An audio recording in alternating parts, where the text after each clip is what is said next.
Good afternoon, everybody. Thank you for coming to our session, Unique Case Studies in Land Access. So, Shea Jessica Stego Inishia, but Anishle, dos Lithgan Bashachin, Ki Ani Dashache, a dos Lithgan Dashanale, change labs a Shenashnisto, Sabadelkai, de Nasha. Kut Ego Sanishle.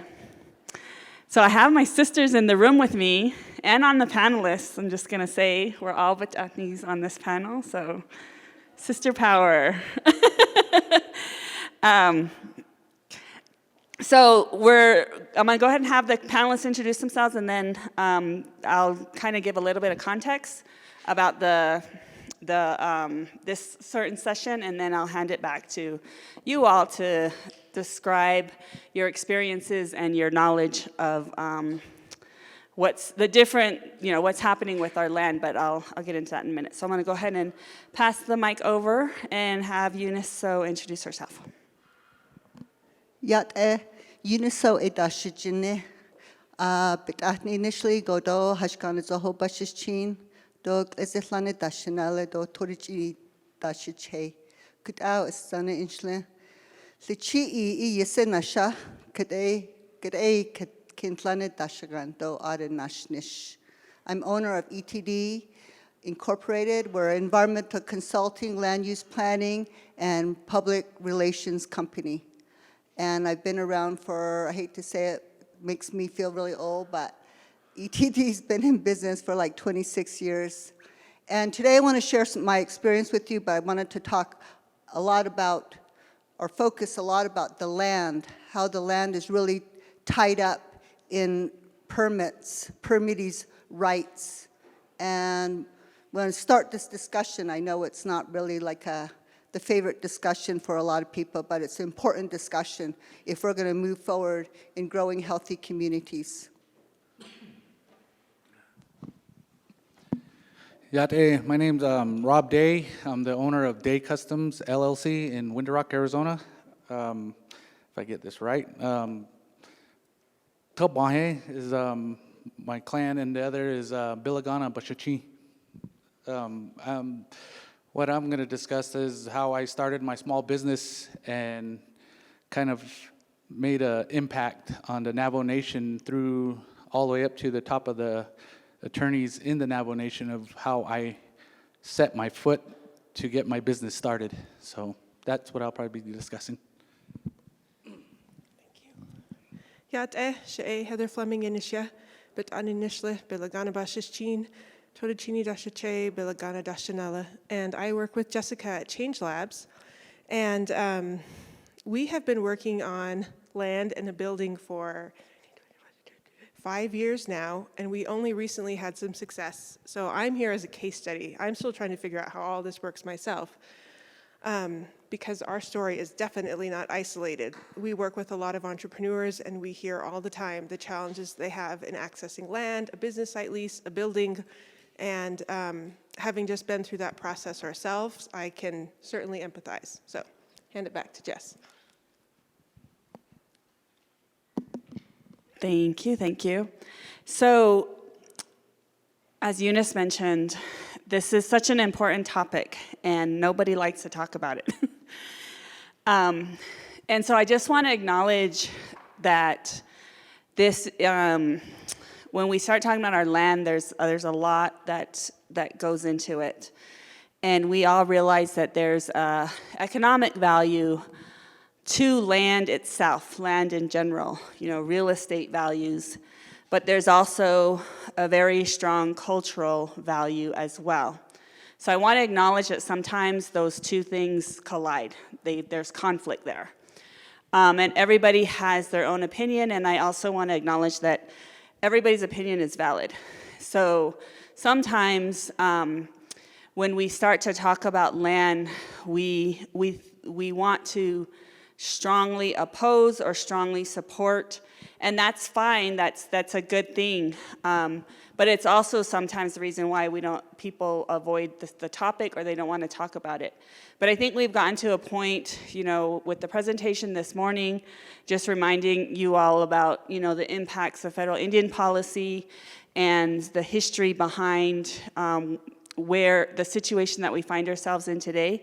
And then the other side of that is that there's such a huge need for our communities to build themselves, to have the agency and the power to build their local communities, and that unlocking land is a big part of that. And so being able to talk about it, we're hoping to have a good discussion with everybody today. Just like the other sessions, we'll leave some time for questions. So please be thinking about questions that you might have for the panelists. And then also just remember that we're not going to solve this today, that this is starting a discussion that's going to be ongoing probably, forever, but that it's such an important discussion that we really need to begin to talk to each other and have respect for each other and also for the land itself. So I'm going to start with that, and I'm going to go ahead and ask Eunice. You want to go first? And Eunice with ETD has worked with a lot of land on the Navajo Nation, and so a lot of experience there and different experience, a variety of experience. So I'm really excited to have her here today. Thank you, Jessica. Small business growth is vital to our Navajo communities. Nobody's going to say otherwise, right? We're here for that reason. And it's no secret that the biggest constraint to business growth on Navajo is the difficulty in accessing land for business development. I would like to focus today on the underlying reasons why land is not immediately available for economic development, and spark a discussion on how we might address this issue. I think it's safe to say that we all want healthy communities which reflect adequate housing, roads, infrastructure, access to schools, health care, public safety, and rounding it off with retail services and stores, grocery stores, and other kinds of commercial developments. Some people also want to live in a community that provides lifestyle amenities like hiking trails, biking trails, recreation centers. But we must address the elephant in the room, which is all of these kinds of developments, when you're planning for them or you're actually trying to develop them, they all require us to go back to get the land user's consent. And this has probably been blocking a lot of our development. 25 CFR, federal law, states that land users' consents are required for leases and rights-of-ways. For this reason, livestock permittees yield a source of power. In fact, most Navajo families consider their grazing permits as their most important asset. And while grazing rights involve merely the right of the permittees to graze their animals on tribal trust land, permittees typically understand their grazing rights as providing them with an ownership interest. In addition, we all have memories, or our grandparents have told us about the Livestock Reduction Act and all of the way that the federal government implemented that. So it really makes this a very sensitive topic. I want to focus my talk on an article that was published in the Connecticut Law Review entitled "Reclaiming the Navajo Range, Resolving the Conflict Between Grazing Rights and Development" by Ezra Rouser, a professor of law at the American University in Washington, D.C. Ezra, in the article, it says, Ezra is a Bilagana who was partially raised on the reservation, or in part raised on the reservation. In his article, he argues that in order to make land available for development, the Navajo Nation should reclaim customary use and grazing rights through policies that draw upon the tribe's traditional emphasis on use, land use. That's the key word we're going to be focusing on, is land use, as the basis of property rights.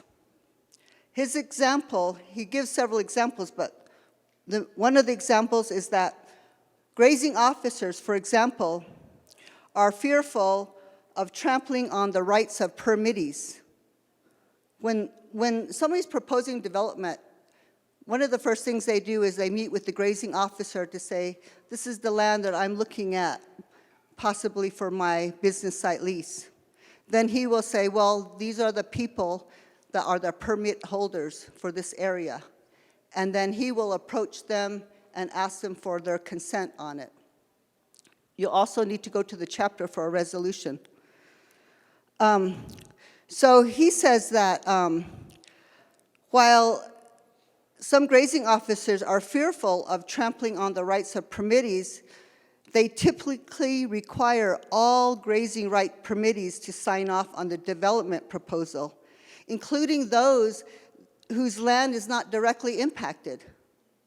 So if you have Grandma Bigay over here, she's running her livestock over here, and then Mr. Sosi over here, and Mr. Charlie over here, and somebody's proposing a development over here by Miss Benali or Gaze in her grazing area. Although all of this is one grazing unit, the individual grazing permittees have an unspoken, unwritten idea of whose land is who.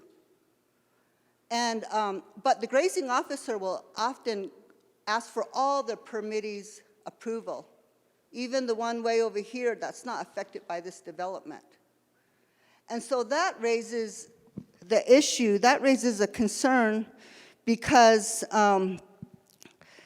it's giving somebody the right to approve a project under the notion that they're a land user, but they're not the land user over there. They're the land user over here. I'm just trying to say it more in English than the legal language that he uses. So this arrangement, he says, results in pervasive holdout problems. So you might have the majority of the people approving a project, but there's one holdout. And that holdout might not even use that land. And then we've seen permittees that have rivalry within families and extended families and use grazing rights as cover to reject development proposals, regardless of the merit of that development proposal. Petty disagreements and grievances can often block even the most community-centered forms of development. So if it was going to be a youth center, even though that would benefit everybody, it could still be blocked by one person. Also, this is the main thing. If a permittee is not using the land, and other people need land, other tribal members, does that unused permit limit the use of land by other tribal members when they're not using the land, but they have authority to approve or disapprove a project? So Ezra, remember Ezra Rouser was his name, he asserts that the current system is not working. Not only does overgrazing continue, but grazing enforcement problems abound. Non-agricultural development opportunities are being lost because of grazing permittees' veto power. And very little land is available without a fight. He further claims that the tribe cannot deflect blame onto the federal government for current regulatory failures or mismanagement of customary use and grazing rights. Why? Because the tribe is really taking over range management. BIA issues the permits, but thereafter, the range management authority's been 638 to the agriculture department, and then they use district grazing committees and the individual grazing officers to actually manage it on the ground.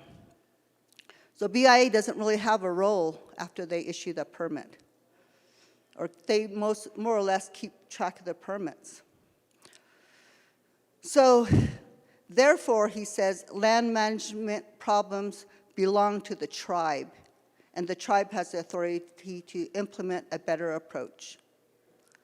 So in closing, Ezra states, bringing back the tribe's traditional use-dependent understanding of land rights would help the Navajo Nation regain control over the range and could create space for the Dene to take more advantage of growth opportunities that respond to the needs of all tribal members. Reclaiming use would allow the tribe to right-size land holdings where customary use and grazing claims not supported by actual use of the land are harming interests of the tribe. So that's what I took out of Ezra. Ezra says a lot more. He actually goes through the whole livestock reduction era. But I'm just kind of summarizing the parts that are applicable to this discussion today. So in 2014, the Navajo Agricultural Department proposed the Navajo Rangeland Improvement Act. But I think it was tabled by the council. I don't think they voted it down. I don't think, they for sure didn't approve it, but I don't know if they actually voted on it or if they tabled it. The act attempted to move the elected grazing officials that we have now towards enforcement of grazing regulations by paid professionals. It proposed that the nation would issue all permits, not the BIA, and permits would have a 5-year term limit that may be renewed upon satisfactory compliance with the rules. It also had terms for cancellation of permits if there are 2 consecutive years of non-use. However, the politicians chose not to vote on this proposed legislation that could have helped the tribe reclaim grazing land. The tribe, if they do something like reclaim land, the tribe will need to make compensation payments and allowances to tribal members who suffered the loss when range is freed from dated grazing permit claims. However, it's worth keeping in mind that hidden losses within the current system is imposing on the tribe as a whole.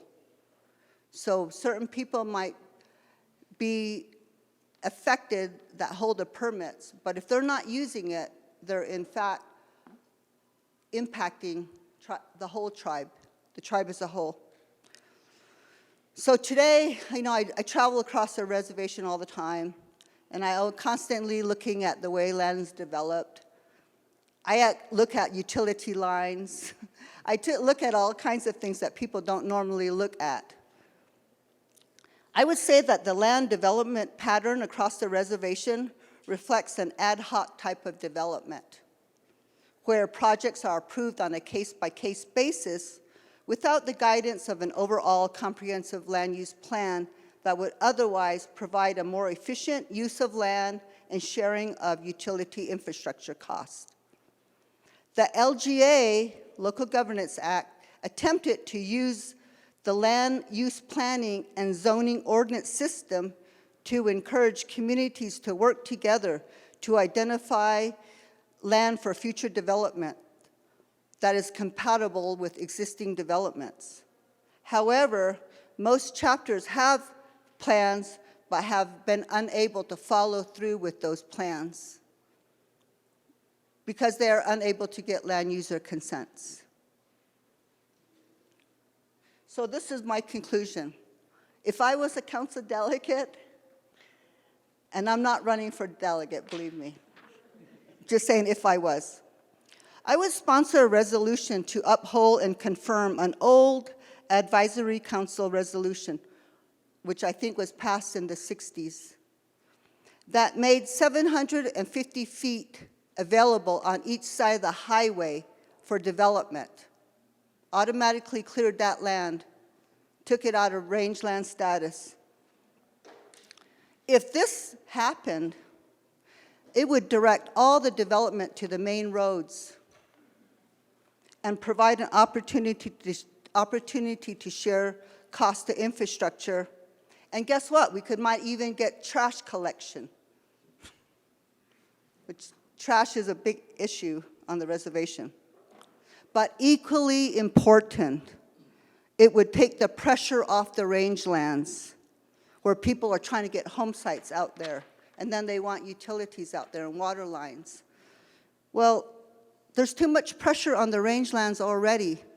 We don't need more development out there. We need the development to come to the road, the main community areas. And then it would provide an opportunity for the Navajo Nation to invest into the rangeland, to develop conservation measures, to get water sources out there, and lead to long-term preservation and protection of the rangelands. If such broad sweeping legislation is passed or proposed, our leaders would definitely be hesitant, because that could be something that would get them voted out immediately. And some of them own livestock themselves, which would be a conflict of interest. Perhaps these kinds of decisions need to be taken out of politics and possibly get addressed through a Navajo voters referendum. That's all I have. Thank you, Eunice. Some really, really thoughtful ideas and good information, I think, that we can all kind of digest. And I think thinking through, nothing that Eunice mentioned is new, right? She mentioned these were ideas that had already come up and weren't actually voted on or taken action about. But I think some of you may not realize that there have been solutions that were proposed. And I think the idea is that how do we as the people exercise our own power over this issue and take it out of politics and provide a solution that we all can agree on. So our panelists here have specific case studies that we're going to kind of turn to now to kind of talk specifically about how some of what Eunice mentioned impacts small businesses, because I think we're all here to talk about entrepreneurship and building businesses on the reservation, but these challenges are there, and the impact of those is not always seen. So we wanted to have some people here to talk about what the experience has actually been, taking into consideration the laws that they are now. So I'm going to turn it over to my friend Rob, and he'll talk about his company. Well, as I introduced myself, I am the 5th generation of the Day family who have opened businesses on the Navajo Nation. Not only set the boundaries, my great-great-grandfather, who actually set the actual boundaries for the Navajo Nation that exist to this day, were set by my family. And there's actually a book on it that shows the Navajo Nation was only supposed to be bigger than the Hopi Nation. But my grandfather, great-great-grandfather, Sam Day I, said that these people deserve what this land is developed for, is how they live. And that was like an inspiration to me. And then fast forward to my grandfather, who is Sam Day III, tribal council member. I think he was also a state state representative who influenced me to help my people, because I'm pretty much an urban Navajo. Grew up in California, Bakersfield, and moved back and brought, the urban culture back to the reservation when I came home. And that was like in my early years of being 15. So he asked me, what are you going to do for your people? And I kept saying, I don't know, I'm working on the outside. I work in Vegas, I work every place else. He goes, well, you need to come home and take care of your people. And I said, okay, what do I do? He goes, you tell me. And so he got ill, and then he told me, you need to find something to help your people with. So I said, okay, I know a lot about tires, wheels, customized vehicles. I can build anything you want me to build. He goes, well, open a shop. So I opened a shop. Well, in my mind, I opened the shop. Navajo Nation told me no. So I went to shopping centers. I went to a lot of different entities to try to get a place to open my business. And everybody said, this is a process. They gave me a stack of papers that looked like, encyclopedia. And I was like, I have to fill all that out just to open a business? And they said, yes, this is how you do it. And I was like, wow. First page, you have to get a chapter resolution, you have to get this, you have to get that. And I was like, man, this sucks. This is not how you're supposed to open a business, And so I took it upon myself to do a little research, because I'm established in Window Rock. And to build the flea market in Window Rock, they had to move the flea market to a temporary location. So I asked the lady that had the temporary location, what would I need to open a business here? Because nobody around here will let me open a business. And she goes, well, what are you going to do? I said, I'm going to open a tire shop. Everybody has to get home.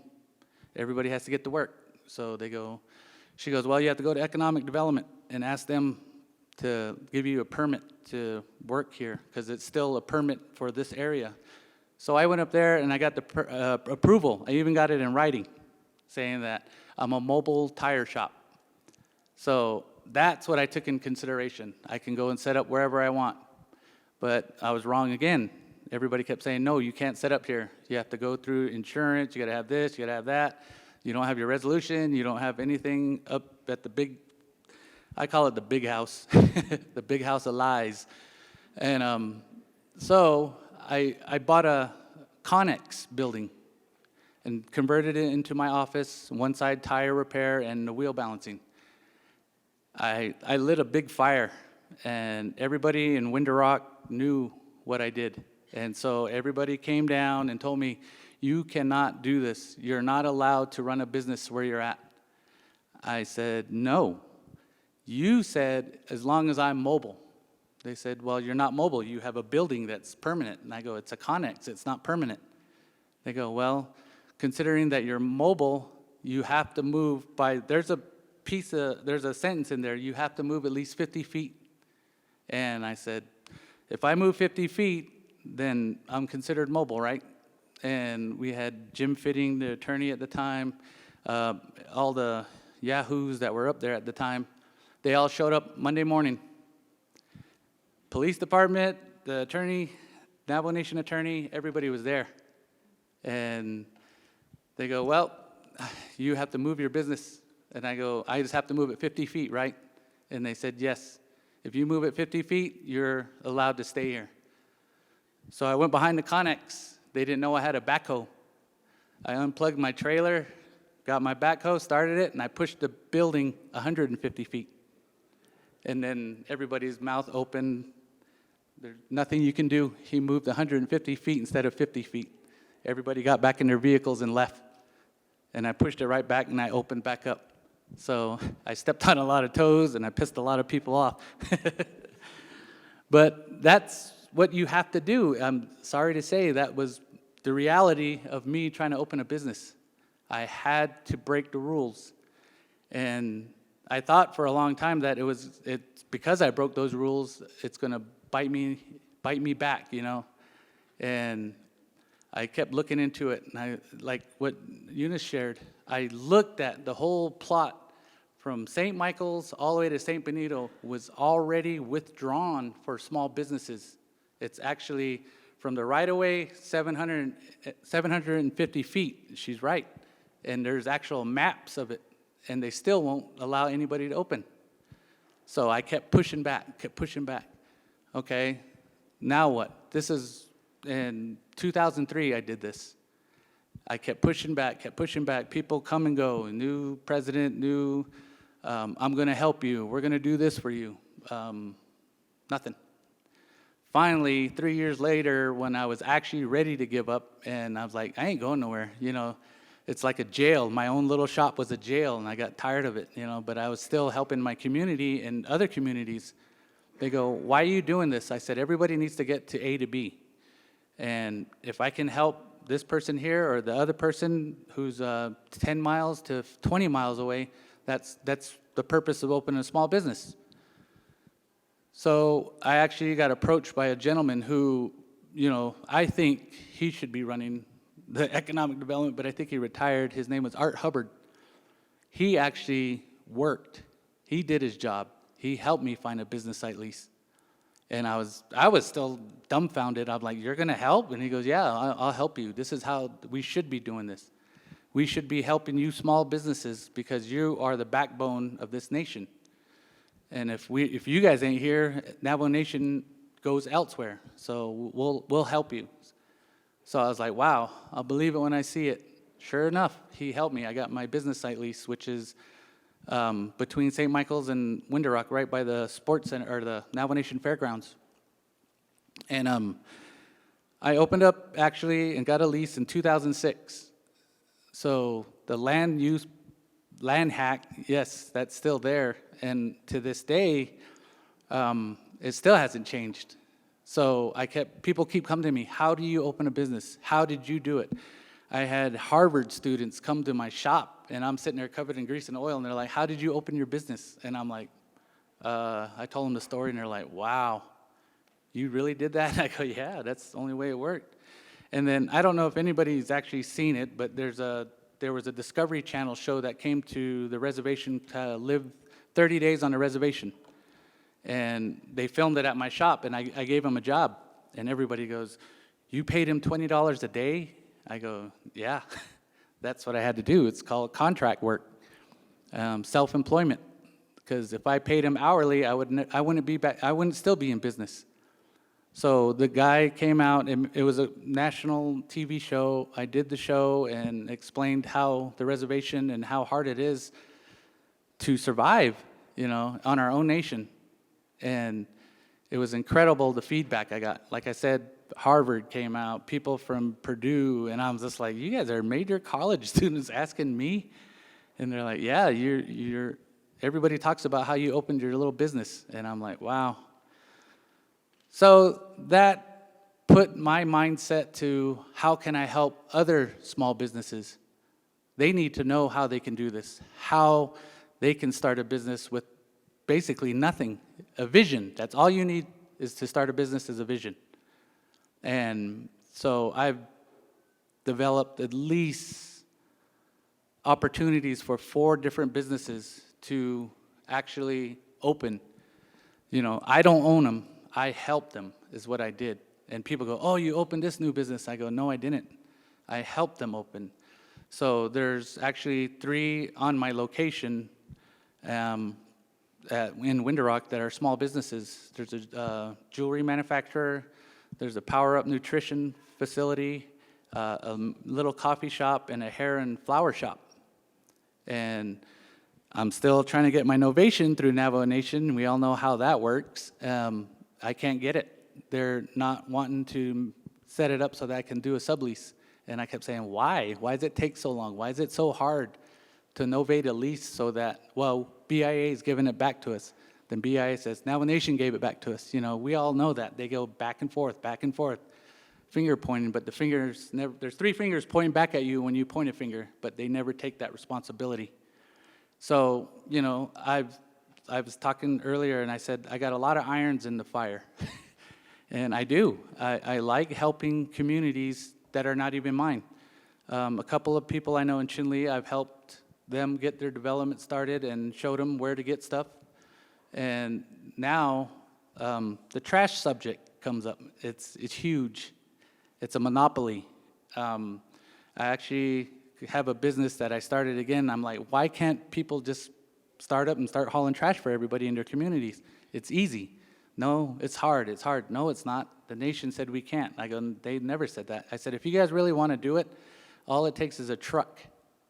That's all you need. So I started up a small trash company, and actually, as of last week, the people I introduced this business to took over. So that's 5 successful little I help these small businesses. So that's 5 in my community alone in Winter Rock. And the other few that I've worked with, they're still going. You know, that's almost 10 to 11 different small entities that I've helped with. And I'm like, why can't the nation do this? They don't want to. They're there just for a check. And that's how their job details how they work. I'm just here for 8 to 5, and I go home. You know, so that was really disturbing to me. So I said, okay, I'm going to go out and find out how I can open another business in a real community, like, you know, Gallup, New Mexico. So I went to Gallup. It took me 1 day. Found a building, got a business site lease, got insurance. I opened the next day. That's how easy it is outside our reservation. 1 day I opened a business. And that motorcycle business is still going in Gallup. Somebody else owns it now and runs it. But I just wanted to prove a point, you know, and I took that back to the nation. I did this 30 miles from here, and it opened, and it's still open. So why can't we do this? Why can't we have people in the department actually come over and say, we'll help you. We'll put in the time. We'll put into effort. We'll put into work. We'll help you with funding. That's been a 20-year promise I've never seen. You know, even it comes down to the ARPA funding. Hey, you should come up and apply for the funding. We'll give you some money. And I'm like, you know how many times you guys have said that to me? So, okay, I'm going to go up. I went up, filled out the paperwork, turned in all the tax papers, everything. You're approved. I go, really? I got approved for some money. And they go, yeah, the ARPA funding is $60,000 they're going to approve you for. Oh, wow. You know, I'll believe it when I see it. 4 days later, they took the funding back. You're not approved for it. Somebody, you know, somebody works there. Everybody knows everybody. Somebody's ego went in there and said, nope, he doesn't deserve this. He already has a successful business. And I was like, what? I thought this was the federal government's money. I thought they were trying to help small businesses. They're not up there to regulate and dictate who deserves what. They're supposed to be giving it to us. And they withdrew that money from me. And I was like, wow. I actually saw a little hope that we might actually get some money. Because I put everything in. I built my own shop. I built my own garage. I built everything that's there. So the land hack is that you want to build anything, you can do it. You know, it's hard to get the business site lease. And it's hard to compete with a nation who actually pushes you down. But I'm not giving up. I haven't given up. And that's why I like coming into this new administration, hopefully with a little success story, to show that I did something the hard way. You know, it wasn't given to me. Nobody in office gave it to me. Nobody said, here's the loan. You know, I did it from ground zero. But that's how I developed my business and how I got my business site lease. And I feel for everybody that wants a business site lease, because I'm like, wow, how come they can't get one? It's just, there's a store there, there's a store here. What's the problem? You know, I'll go and get that chapter resolution for them. I'll help them. I'll back them. But it only makes it so far, and then that's when people start coming in. Well, I'm on the committee, and my daughter wants to do it, but we'll talk about that later. We'll just push that resolution aside. I'm like, this guy has the funding, the money to build a business, and you guys won't let him. And I've seen it. I've seen it Fort Defiance. I've seen it in Sawmill. I've seen it in Navajo, and seen it in Winter Rock and St. Michael's. And I'm like, this is not how it's supposed to work. But that's how I did my land hack. So, if you guys have any questions, feel free to ask, but that's all I have for our, thank you. Whew.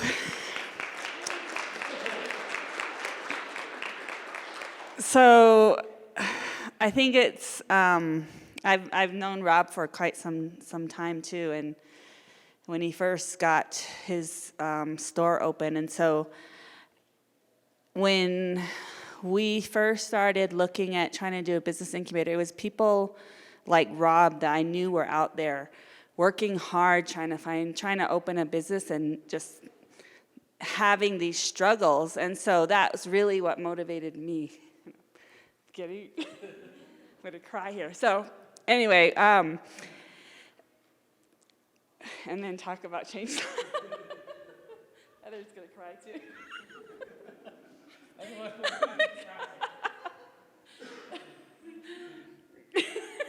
Tony too. Okay, so I'm gonna have Heather talk about what we're doing at Change Labs and what we've been dealing with there, because it's a story. We're telling stories here today. Storytelling time. That is a hard story to follow, though, I must say. The whole time you were talking, I really did almost shed a tear or two, and I'm not a crier. And I was just thinking, how am I going to regale this audience after that story?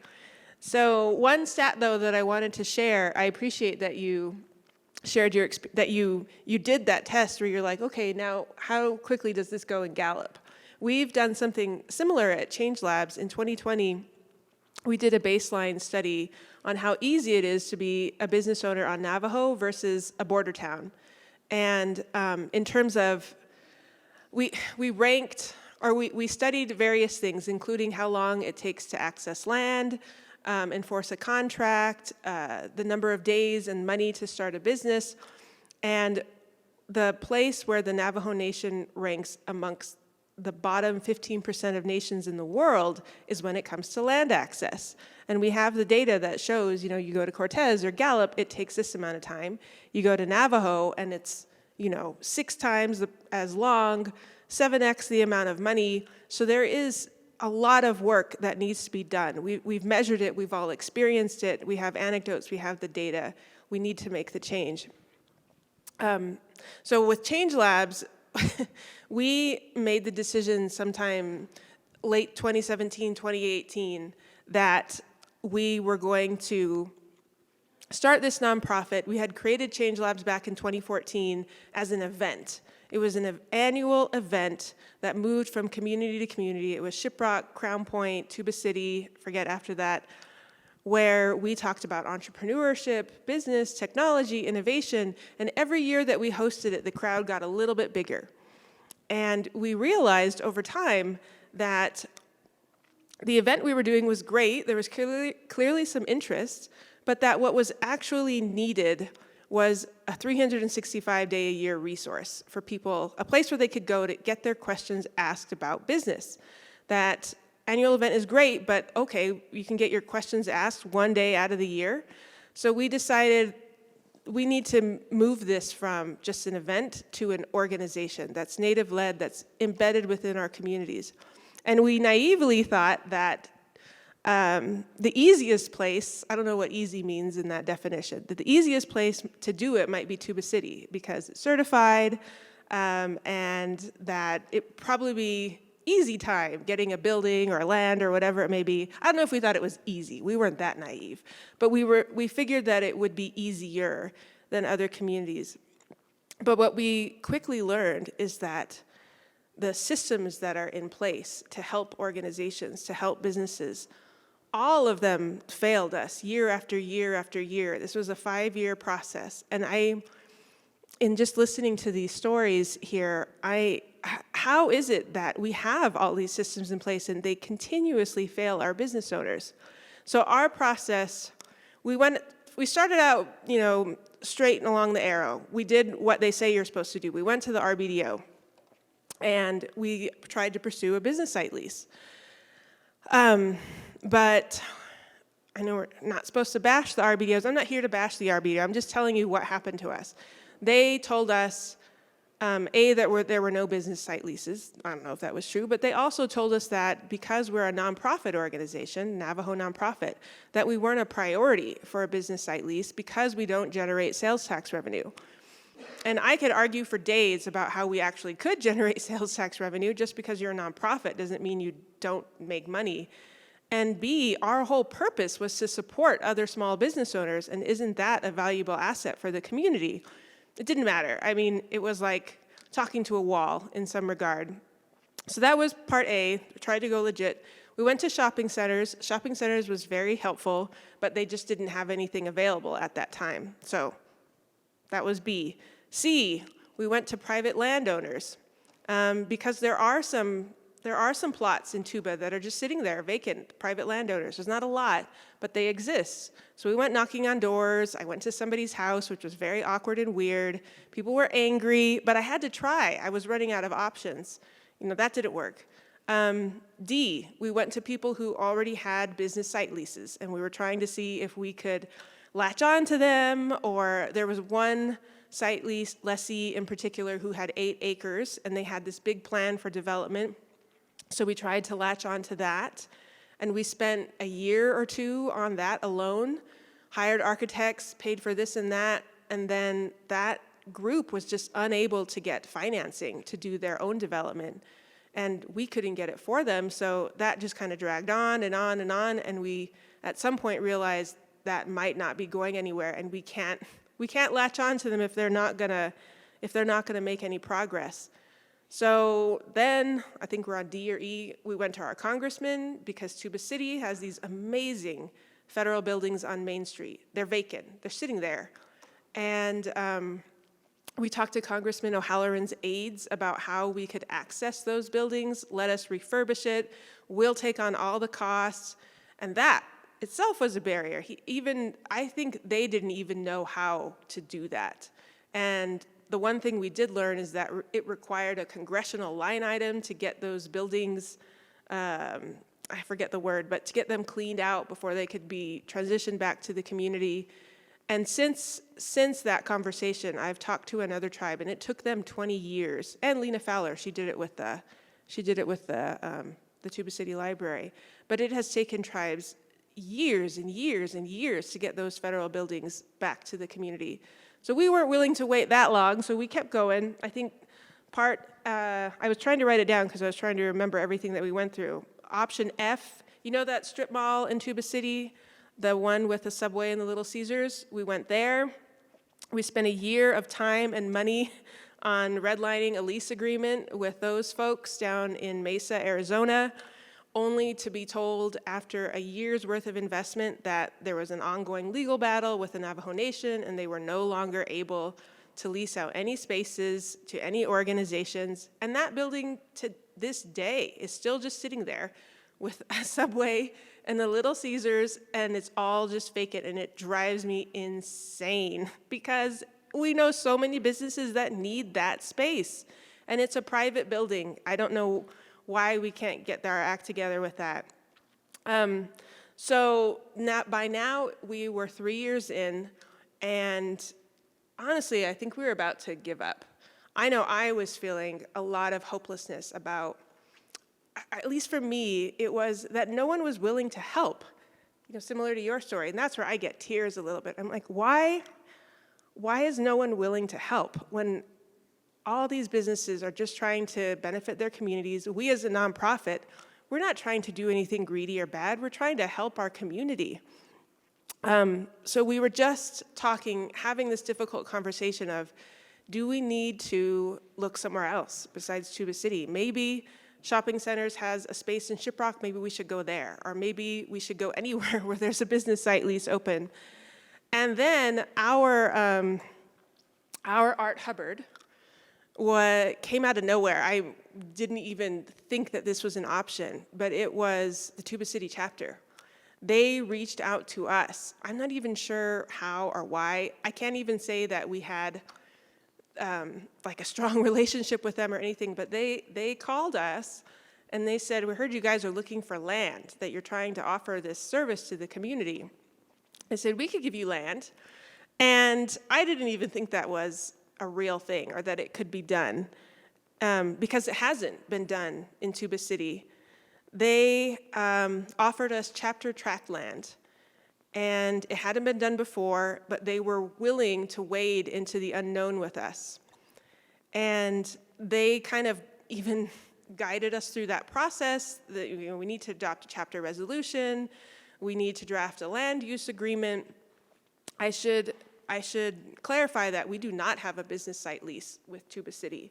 We currently have a land use agreement because Tuba City, although it's certified, doesn't yet have the capacity to issue a business site lease.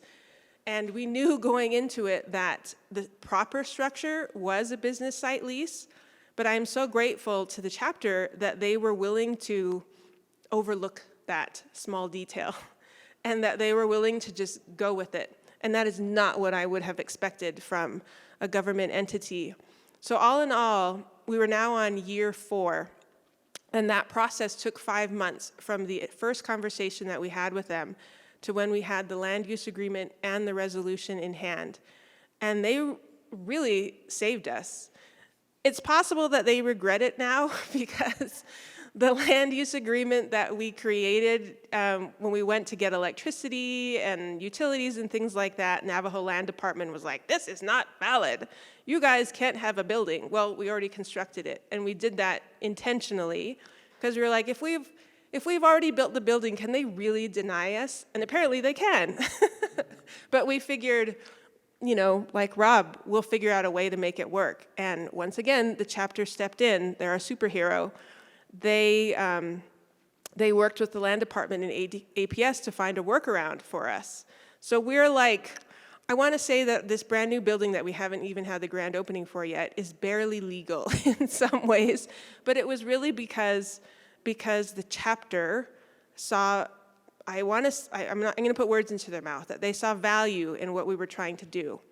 And they stepped in and they literally saved us and created a path for us to do what we were trying to do. Now, the question I have is how replicable is is the path that we took. I don't know. I know that at Change Labs, almost everybody that we work with has ambitions for brick and mortar structure and a physical space. And I would love to be able to say, you know, like our chapter did this for us, your chapter could do the same thing. But it's not true, I know that. So it is a land hack, but I want to figure out how can we make what we did something that any chapter could do or that other business owners could do, and that we could get them from the 5 years that it took us to the 4 months to, I mean, even less than that. It'd be great if it went to a day, but I'll take 4 months over 5 years any day. So that's our story, and thank you. It's great to have this platform to talk about it. Thank you, Heather. Okay, so we've got plenty of time for questions, but I wanted to see, does anybody have any responses that they want to add to any of the fellow panelists' story? I'll let you guys think about it for a second. I wanted to tell you a funny story.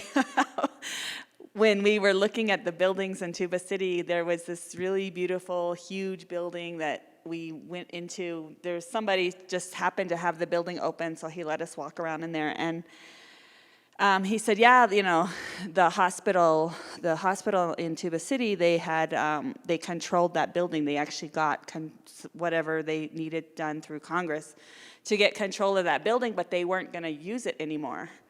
So we thought, oh, maybe we can just lease it from them, you know, and we got really excited about it. And about 2 weeks later, we were trying to find out, you know, information about it, and I went to the BIA office in Tuba City at the Western region, and I asked her, you know, I was asking her about the building, and she said, I don't know what building you're talking about. I said, the big one that used to be behavioral health. And she said, go get the building number for me. And I said, okay. She said, there should be a building number on it. Go over there, get it for me, and bring it back, and I'll let you know about the building. So I go over there, and the building's gone.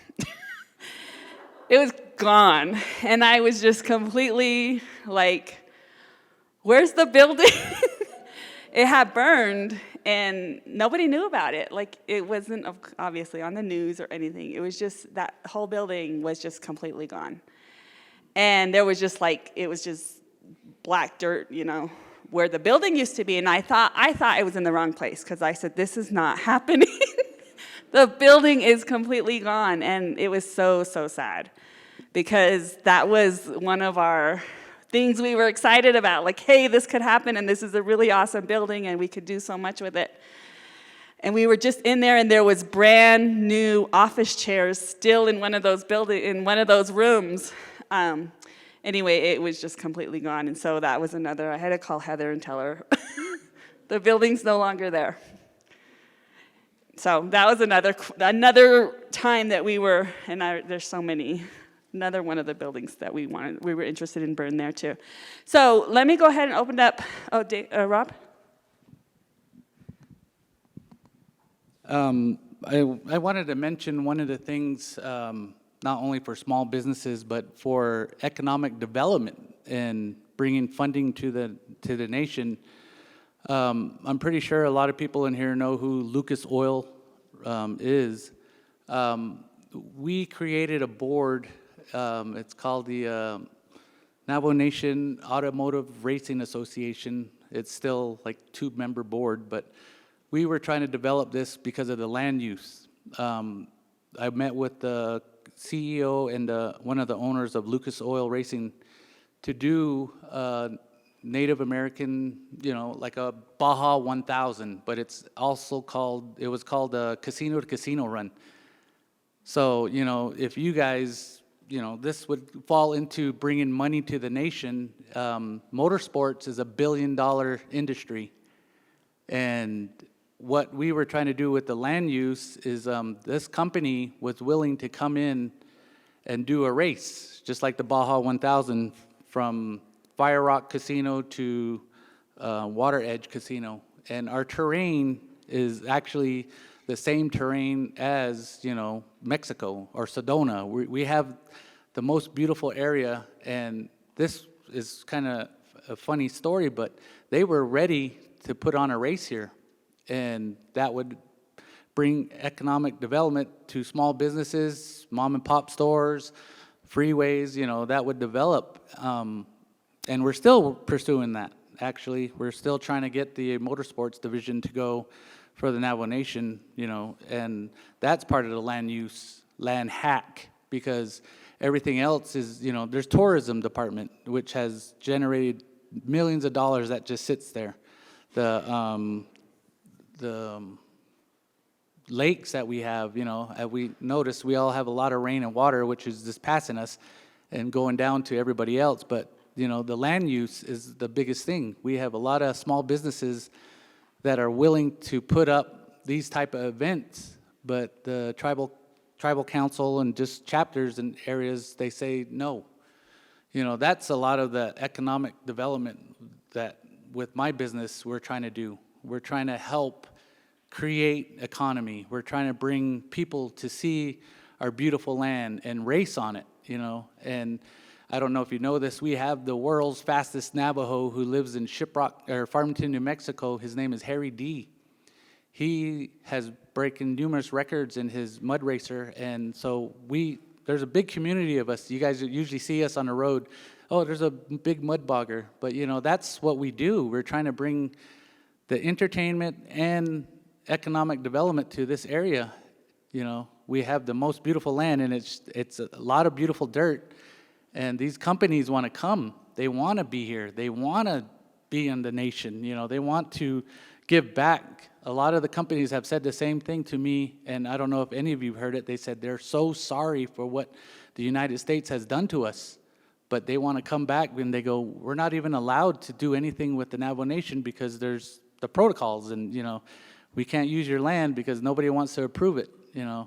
That's kind of one of the biggest land hacks I know of, because we could generate millions and millions of dollars, and that would go towards our small businesses and our mom and pop stores that will stay open, But I just wanted to bring that up, knowing that people in my industry, of the automotive industry and industrial type industry that I'm in, fabrication would benefit from these events. If you hear of something happening, let the little mom and pop stores know they could sponsor these events and it'll grow. If we can get the casinos to back it, they have all the land that's already been withdrawn for event services, and we could do something here. That's economic development is how I see it. That's how I vision our Navajo Nation, is pulling people into our nation to develop us. We have the Navajo Nation, but they don't really see that part of development. But I do. There's a lot of us out there that do see that. The tourism department of small little canyon tours, that's still going. I'm proud of that. But if we could develop a motorsports division, through the nation that would bring Kayenta, Shiprock, Tuba City, Window Rock, it all generates the same. So I just wanted to bring that up so that people know, if you see these events happening for small business, this is what we're trying to do. Thank you. Okay, anybody have any questions for the panelists? Get over there.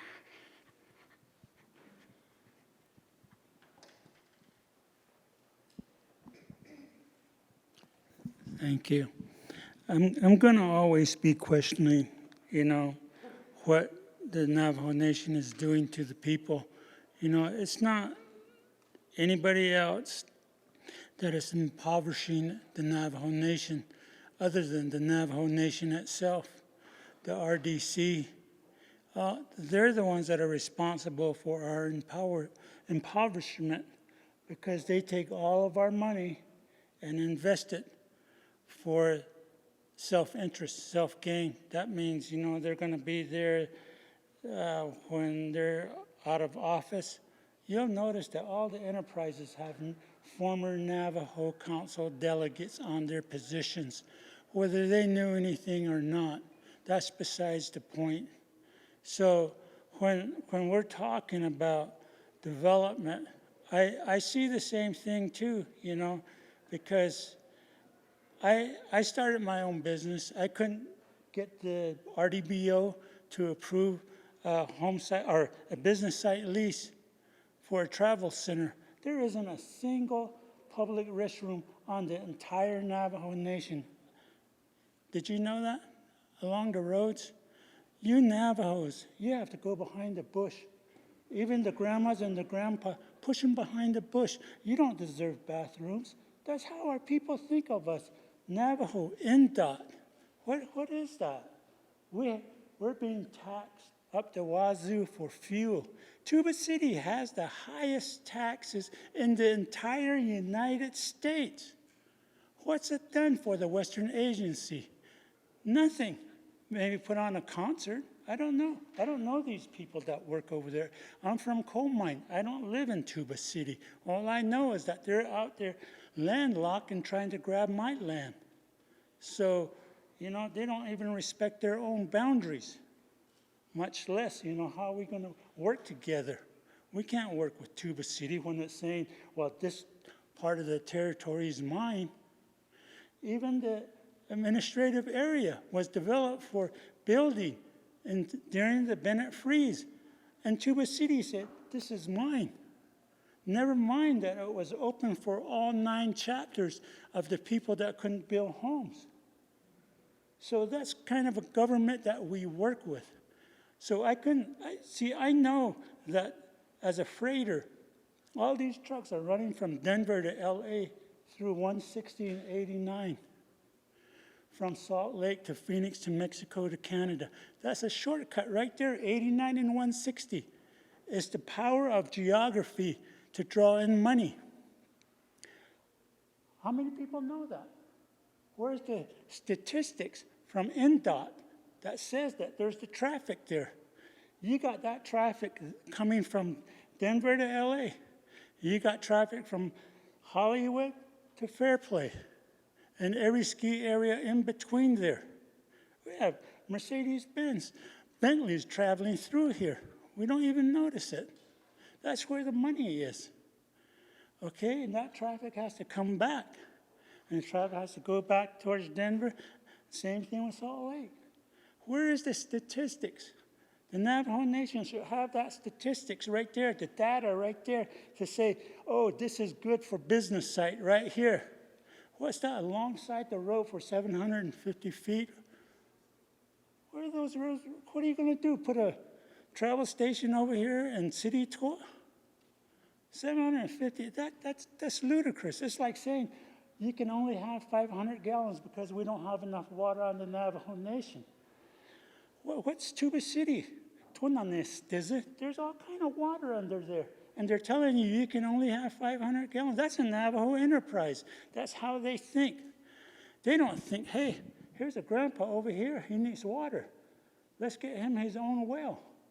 So if you have an artesian well coming out of the cliff along Echo Canyon, that water's free.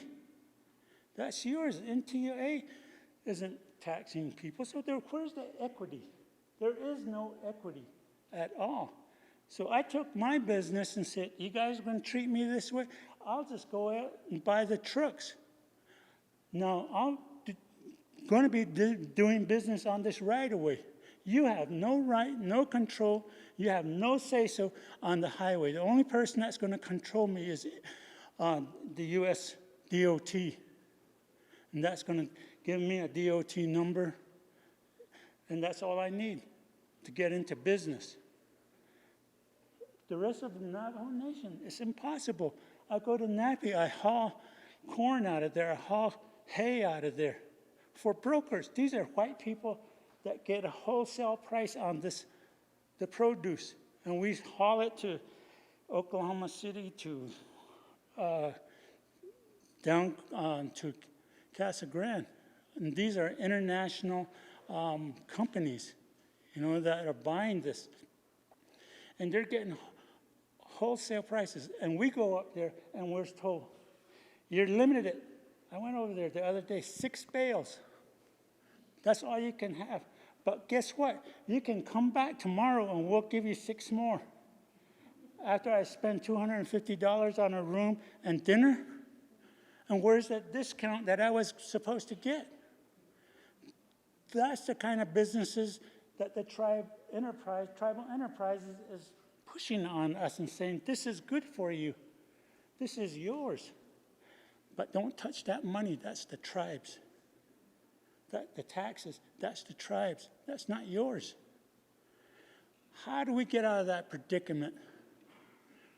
We can't start any businesses. We don't have any rotating fundings. So if we're going to get loans, where do we go? That general funds, is this in that's yours, that belongs to the people. Well, let me borrow some to use to build a house. No, you can't have it. That's for everybody else's houses but yours. That's how the Navajo tribe treats us. And I'm looking forward to you guys working with these younger people to transition from that tribal status, of that state status, to individual rights. We have no individual rights. If you're all Navajos in here, I'm sorry to inform you, you don't have any land too. You're landless, you're homeless, you don't have any money.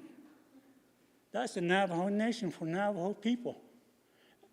And they say, vote for us. We'll provide jobs, just more bureaucracy, more enterprises. It doesn't go into our pockets. It doesn't benefit us. What is it that we're so proud of being a Navajo Nation for? Let's get rid of this tribal government. That's the only thing I can say is, hey, I like my freedom. I like living, but I'm not going to waste one day of it listening to somebody else that's going to come in and tell me how to live my life and what kind of human experience I'm going to have. My human experience existed before contact with the Europeans, and we did just fine because I'm here as my ancestors' dreams.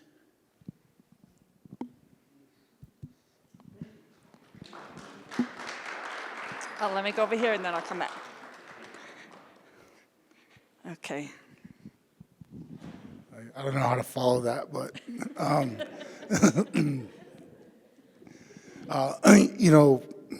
for those who don't know me, my name is Brett Isaac. I'm a founder and executive chairman of Navajo Power.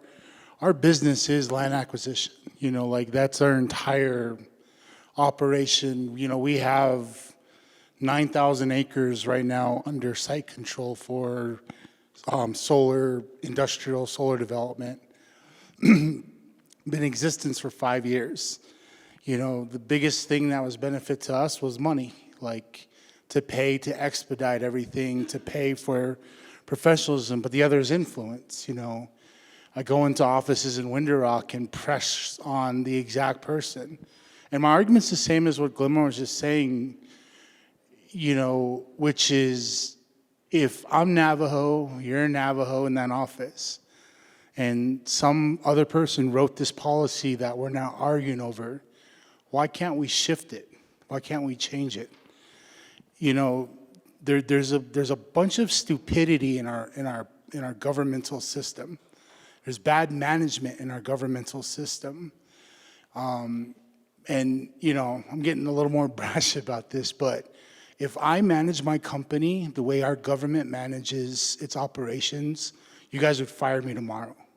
If I spent money the way our government spends money, if I got $1 billion of CARES Act dollars and did what they did, you would fire the executive, you'd fire that entire board and say that was a catastrophe. What happened? We'd be going back and washing through that. Our land, you know, is tied to the last piece of wealth we identify with. That's why a grazing permit is so crucial to a lot of our traditional people. It's the last thing they have that resembles ancestral wealth. And I've learned that doing development. When you go to ask people for land, you're asking for them to give up one of the last remaining things that hasn't been stripped from them. And you're asking them to do it by signing documents they barely understand, by looking at maps that they've never seen their land from. And so, like, you know, maybe my kind of question and statement at the same time is, why do we go along with this system? We all know it's wrong, and we play along with it. Like the thing in Tuba City, you know, I'm on Change Labs' board, and when I heard what was going on in Tuba City, I was working with Shanto before Navajo Power. Some of the mentality we had there was, we just got to do this, build the building. Then let them figure out how to put the paperwork in order. You know, if they want to put a rule on it, let them show us the rule. When I was working in Shanto, our thing was, where's their police? You know, where is land department police? Where is the taxation police? Until they show up on my door and tell me I can't do something, I can't build something for the benefit of my people, I can't have this initiative. It's like they've strangled our resource and they're constantly choking out initiatives. Things come out to our communities to die. Our projects just make it long enough to have an administration shift, and then we start all over again. A new priority comes into play. And so how do we, one, attack that? I know Navajo Power, we're aggressively working against it, but we work in other communities. You know, we work in other tribes. They are inspired by what we can do out here when we're good at what we do. Navajo leads the way in a lot of sophistication, but it still lacks some degree of, like, learning how to refine its own order. You know, we follow rules because they're written. I mean, it's like kind of like we're following a road just because the lines tell us to, not because that's the best road to go on to. So I'm kind of, you know, questioning this land process. And, you know, I know none of us are bureaucrats in here. We're all kind of victims of the system. But, I mean, does that mean, like, we need to take that part back over or reassess that or demand that it needs to change? Or does it even, man, like, do we even acknowledge it? Because what will prevent them from doing what we're doing? You know, because the last part they control on us is, one, like how we do things. But there are tons of people in the Bennett Freeze living right now technically illegally because they decided to build their home when there was a freeze. They decided to fix their door when there was a freeze. You know, we made a lot of movement over the last years, but the idea that somehow our land is still the last unlocked piece, you know, is that because we're doing it and we're just not addressing it? Or is that because we need more influence into how it's reshaped, and how quickly can they do it? As a business owner, I don't have 10 years to wait for the government to figure out its rules. I don't have another year of letting them do another study that'll be invalid in 2 more years, but they publish it in 3, and then we do it all over again. You know, how can we speed that process up? And I'm curious to hear what you guys think about that, because as an entrepreneur, but also as someone who, I know a lot of you guys because we've all been in the trenches for years trying to figure this out. But I think I share the frustrations of Glenmore in that, why are we playing along? Like, why are we letting them do this to us? Because I think if we can find the resources to do it on our own, to privatize the system, we should be working towards that, because everything we've done to date by following their pathway hasn't worked. It doesn't work. It's broken. But like, you know, kind of battered individuals, we keep going along with it rather than pushing back and pressing. You know, so I guess, you know, I'm just encouraging a small mutiny or something, but we need to change the way things are working.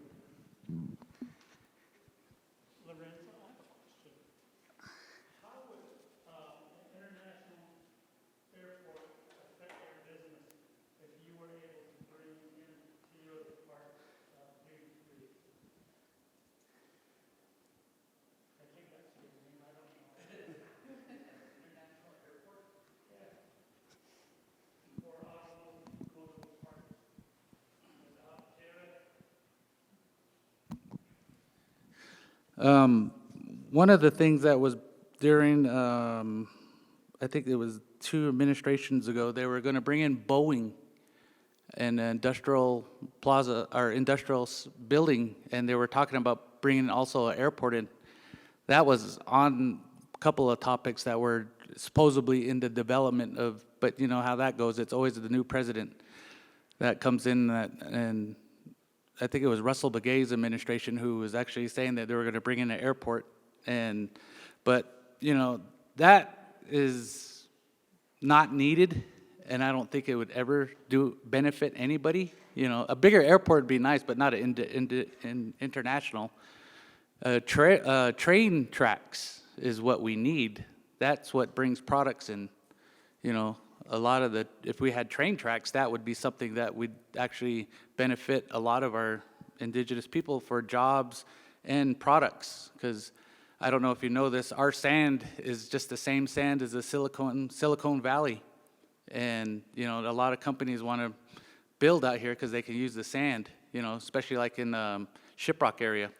Shiprock has enough sand and CO2, which we pull out of the ground right outside of our reservation that goes to Texas. I don't know if you guys knew that, but there's a lot of we have a lot of needed stuff here, but a train system would be the best, not an airport. That's just my opinion, though.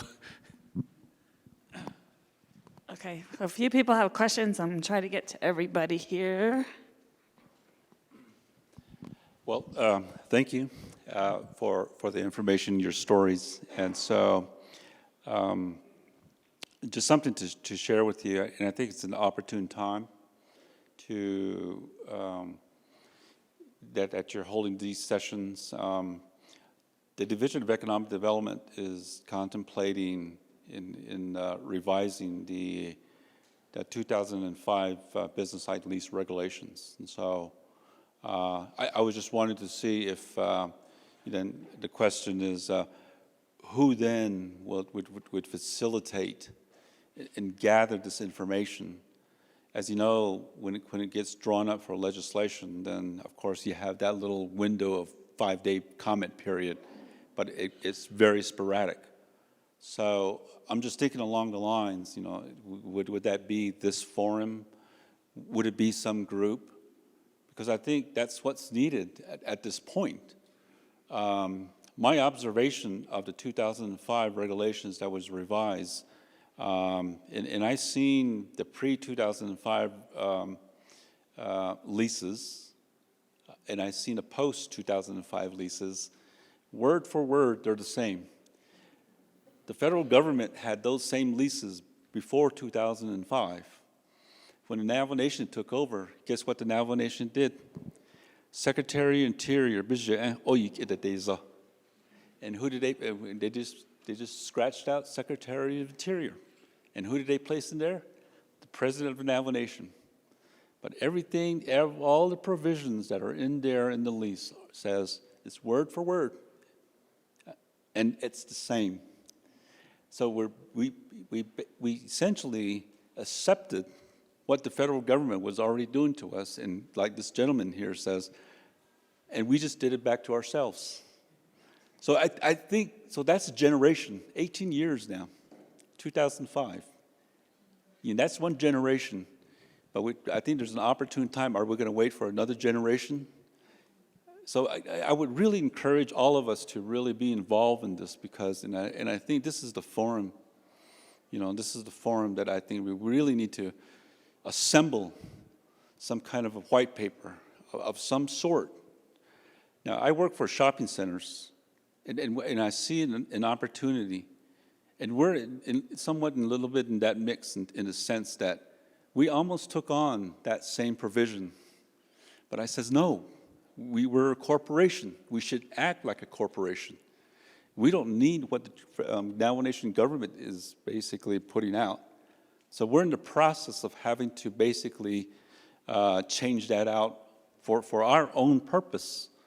Now, one of the things that happened was that I think what we're going to do is we're really, and I think it has to be questioned, is what exactly did the Navajo Nation ask for when it got its authorization from Congress to get this business site leasing regulations? Was it enough? Can we go back to Congress and says we want more? And the way that Mr. Or Austin talks about it is that we should be asking for more. So I think we're at that juncture right now to really start to ask for more. But if we don't, and we leave things as it is, guess what? It's just going to be the same thing that's going to come back up. But I'm just really excited to hear about this forum, and I think there's a lot of information that could be gathered from here for us, conversation-wise, and this group-wise, in terms of just having to ask ourselves, then who would formulate this particular paper response, conversation, really engage the government to say, well, we have to come to terms with this. We have to change this out. So I just wanted to at least give you that back information as to what happened and to what's coming up. And I think this is a very good opportunity to bring it up. Thank you. Thank you, Ray. Heather, did we have poll questions for this session? Oh, okay. Okay, I'm going to go back here and then I'll come over here.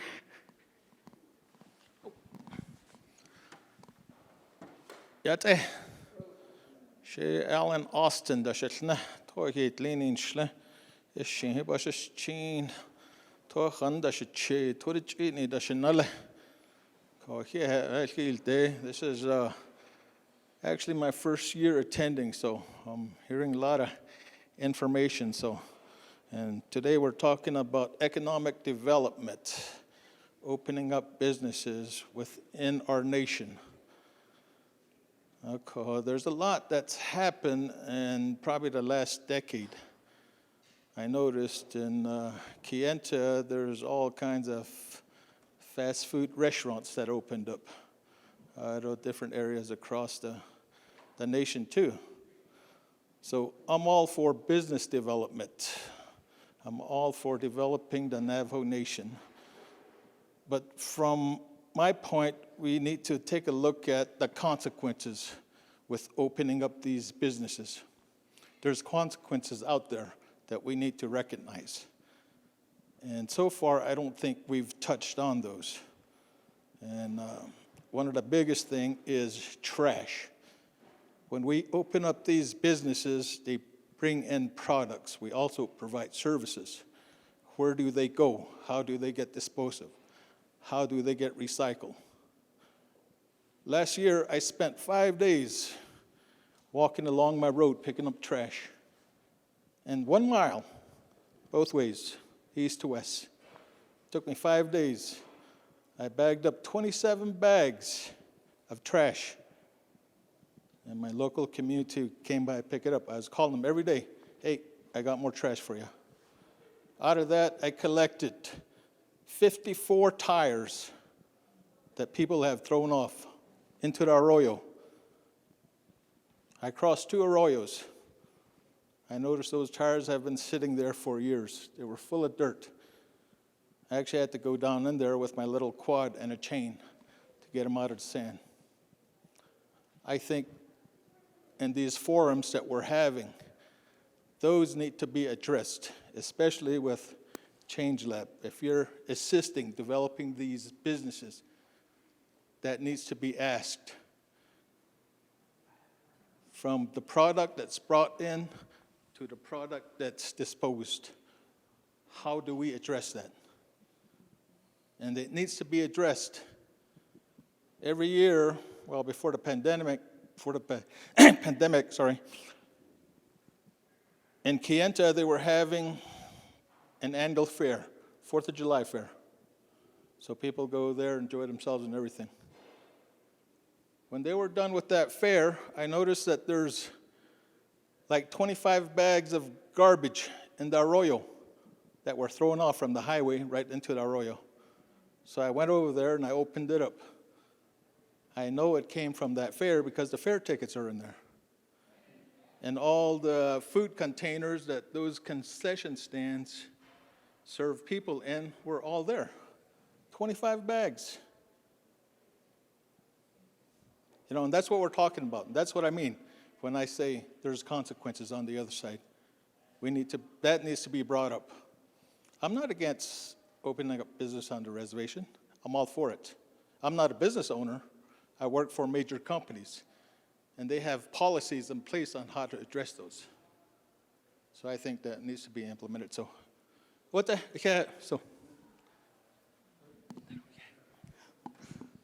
Yeah.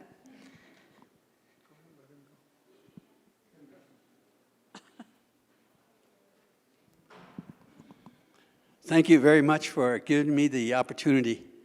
Al Henderson and Shia, Ashin Schlido, Hawasane Bashin, Aratodichin, the Shi, Tatnisane Dashanale.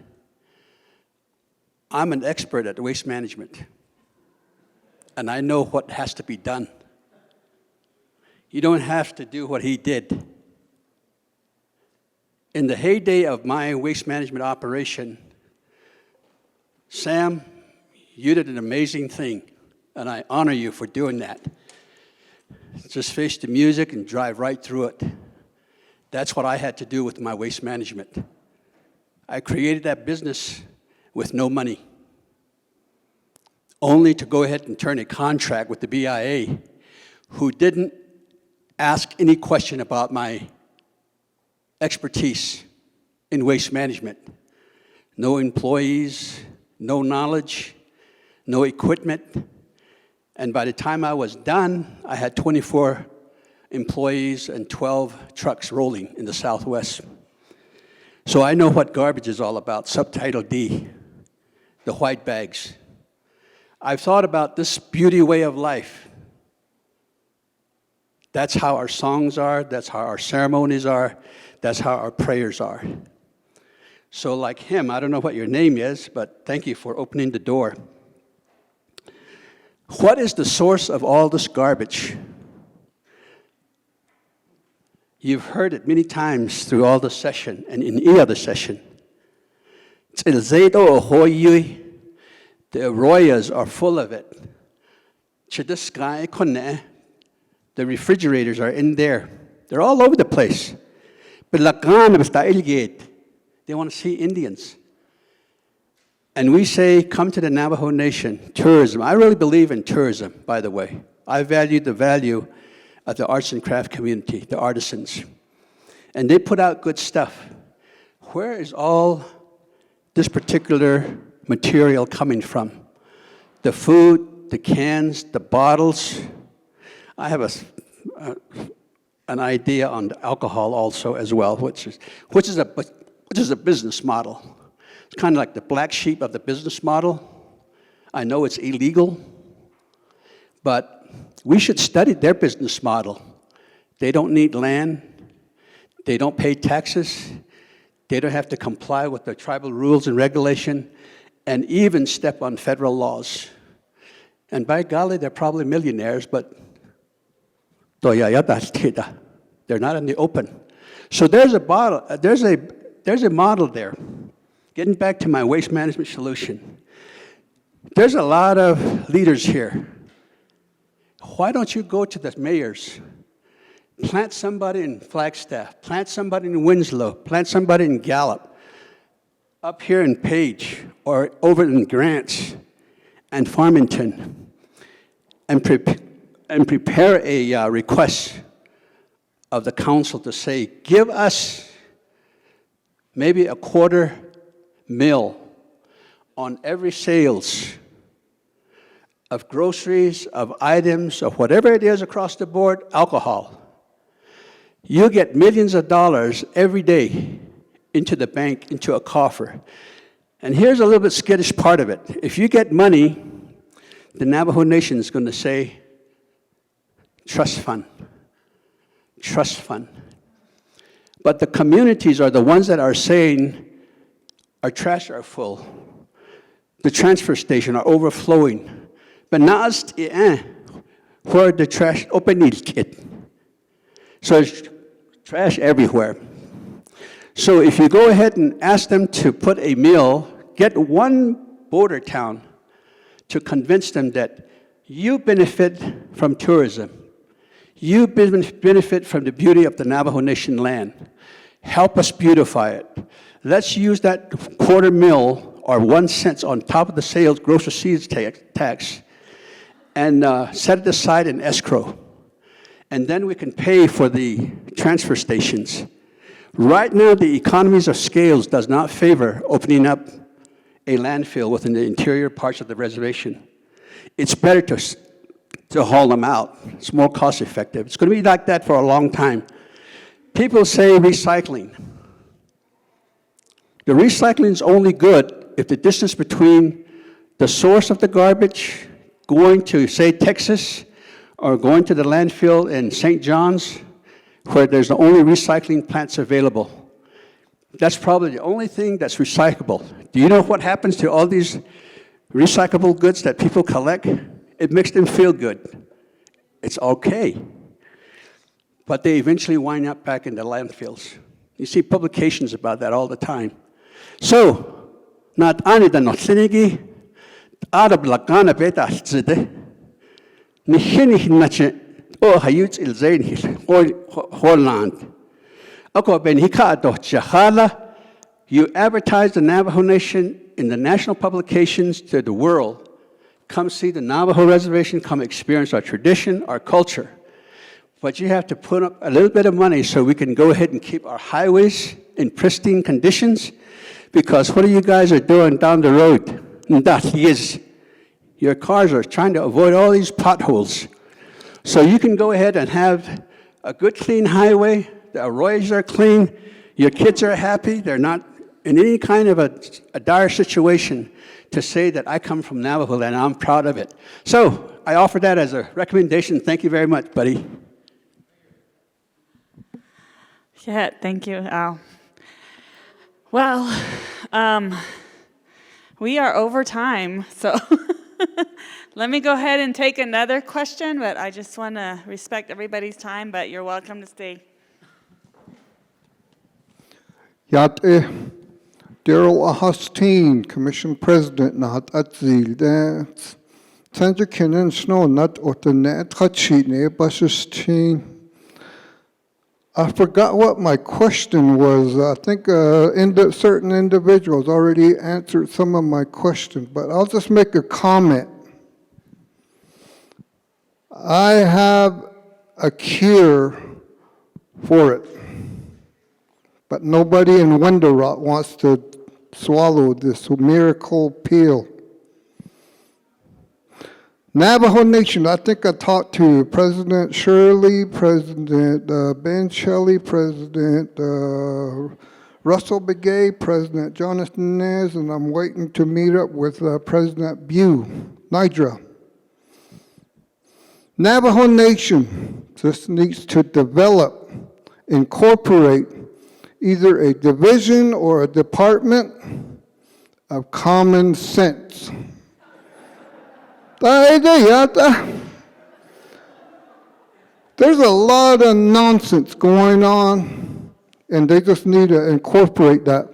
164 process was supposed to go away, but we're still going through that 164 process.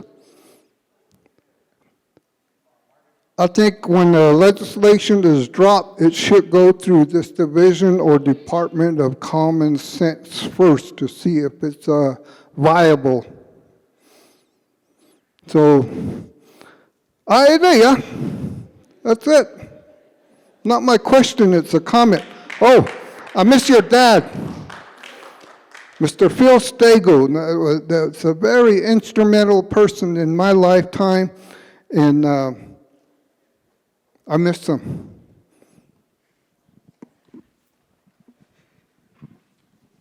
Oh, yeah, I joined the non-common sense group this year, so I went from, anyways, Jermaine Simonson yin shia dot shishit and shni dot lislan bashishin sadesh kiji dashanal dot kiani dashache. So what I have to share, I also have created 2 small businesses in a rural community, and that really is one of the hardest jobs I've ever done. And to date, I feel like, you know, at one of my, where I felt like I was really successful, Navajo Nation decided to put up a regulation to regulate us. And that's when a lot of our, the industry that I'm in, our businesses really suffered at that time. And right after was COVID, so that was double. And when you're a small business like that, and you're struggling, and you're working extra hard, harder than your city counterparts, it really, it's difficult to try to recover. And so it's been, you know, and so we really have to, the way my thinking is, the way that I think, and I probably, my thought is very different from all of, you know, my colleagues, the 25th Navajo Nation Council, as well as any Navajo Nation program. And when I talk about small business, I compare it to our people, the people that are out there herding sheep day in, day out, and farmers and ranchers. And my thought at the end of the day is because I think that our Navajo Bill of Rights, but the fundamental law, and that grants us, you know, our rights to life, liberty, and happiness. You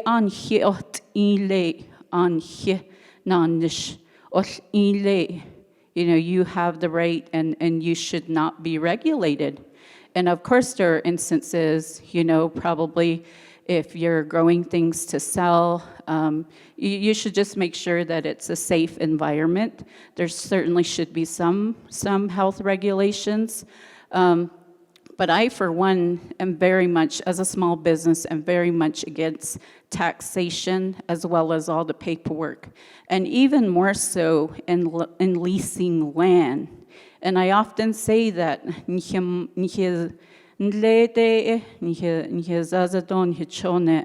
our great ancestors that have passed on, because they earned it. They came back against all odds, but yet you're here telling me that I should lease And that's, to me, is wrong. Okoho, 2 years ago, I have a son, he really got into mountain biking, and he looked out onto our landscape during COVID times and saw that there's a bunch of trails out there, from old trails made by horse and wild game, wild animals. Ado Shamado, Shija, and our relatives, they herd sheep. So, Ishi Lego trails, he started to go ride his bike on these things. And while he was out there, he discovered features. And one day he said, I'm going to have a bike race out here. So we asserted our birthright. And we said, we're going to put on an event. And we will, do everything, all the logistics. My son at that point, at the age of probably 14, 15, had created some trails already and started riding with his dad and his uncle. And so he had these trails, and so he said, I'm going to put on, and this is in Hard Rock, like way out in the middle of Navajo Reservation.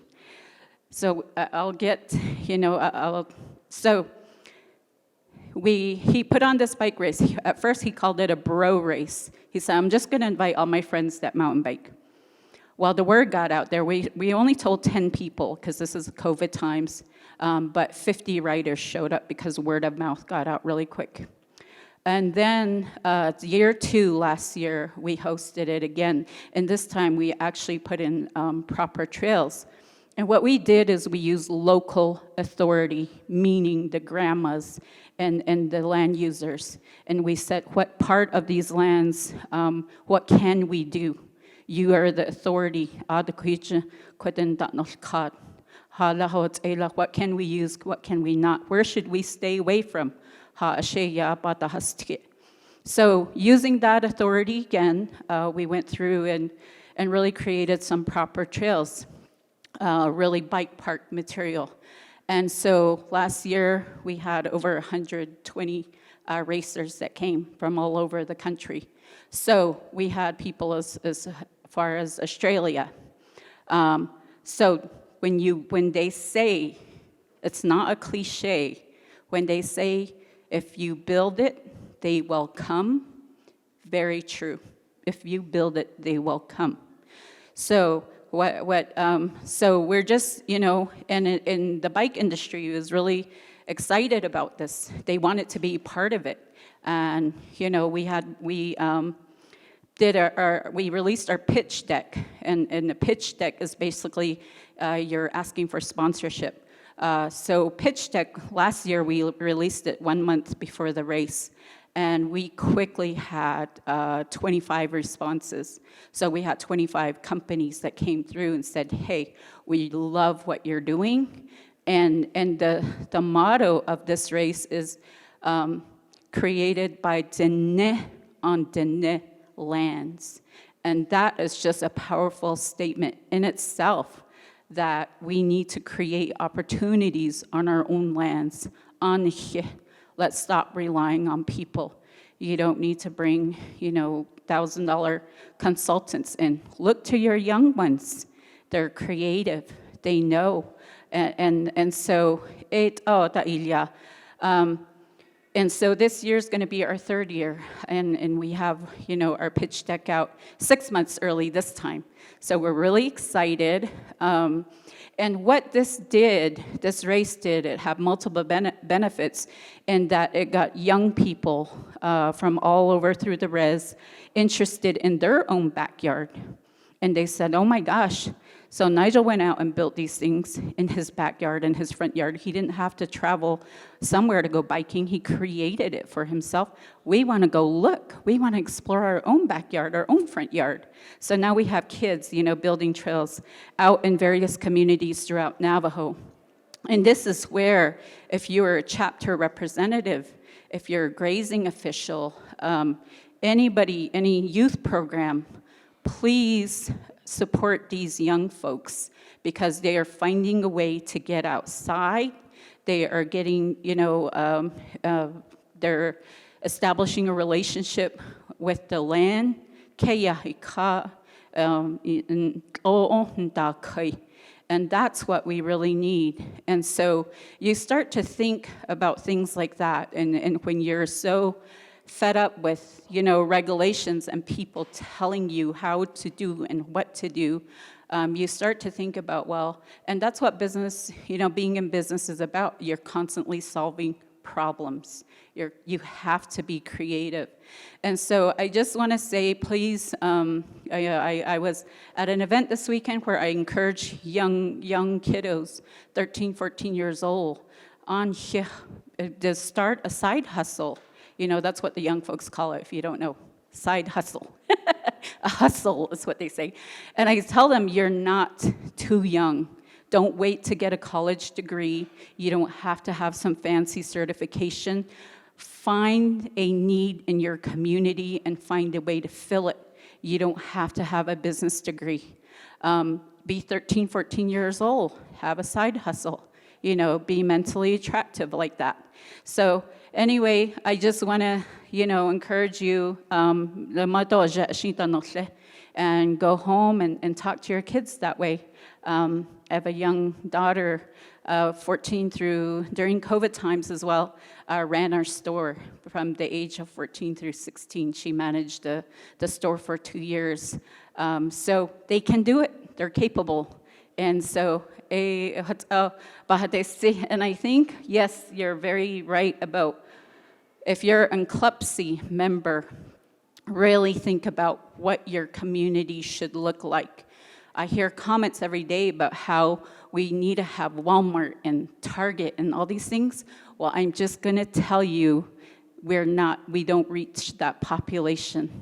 That is a money that if you're going to feed Target and Walmart, you need thousands of customers.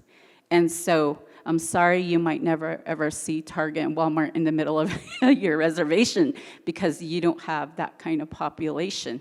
So those folks need thousands and thousands of dollars every day because they are for profit. And so if you really want to build your community, you've got to populate it too. And that goes back to home site leasing issues and all that. So I'll show you go case. A lot of, I think, a lot of creative things we can do in our Dene lands. That's what we have, homelands, like that racing that Mr. Day talked about. There are people who are looking, biking industry that wants to look and see if, maybe Chuskas could be a mountain bike race there, gravel racing. There's all kinds of bike racing. And so but we have the land.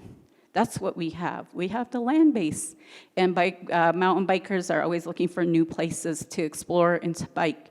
And so when you open that up, that location, you're going to have to think about, like, where can they camp? Maybe you need a little bike shop.